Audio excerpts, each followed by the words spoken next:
நீங்கள் எந்த கண்ணாடியை போட்டுக்கிட்டு ஒரு மனிதரை சீர்தூக்கி பார்க்குறீங்களோ அந்த உறவானது அப்படி தான் தெரிவாங்க.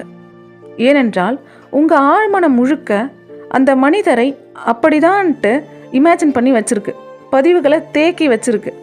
எனவே ஒரு உறவானது ஊருக்கே நல்லவங்களா தெரிஞ்சா கூட உங்களின் ஆழ்மன பதிவு எப்படி இருக்கோ, அதில் எதிர்மறை இருந்தால் உங்கள் பார்வையில் அந்த உறவானது எதிர்மறையாகத்தான் செயல்படும்.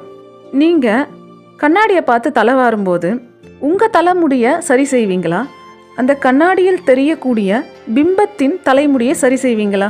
கண்ணாடியின் பிம்பத்தை உங்களால் கேள்வி கேட்க முடியுமா? ஏ பிம்பமே, நீ ஃபஸ்ட்டு ட்ரெஸ் பண்ணிவிட்டு தலைவாரிட்டு ரெடி ஆகிட்டு வா, அப்புறம் நான் உன்னை போலவே ரெடி ஆகிறேன்னு சொல்ல முடியுமா? ஒரு குழந்தைக்கு கூட தெரியும் இல்லையா, நாம் எப்படி இருக்கோமோ அப்படி தான் அந்த பிம்பமானது காமிக்கும்னு. இந்த உலகமும் மக்களும் எல்லா பொருட்களும் நம் ஆன்மாவின் பிரதிபலி.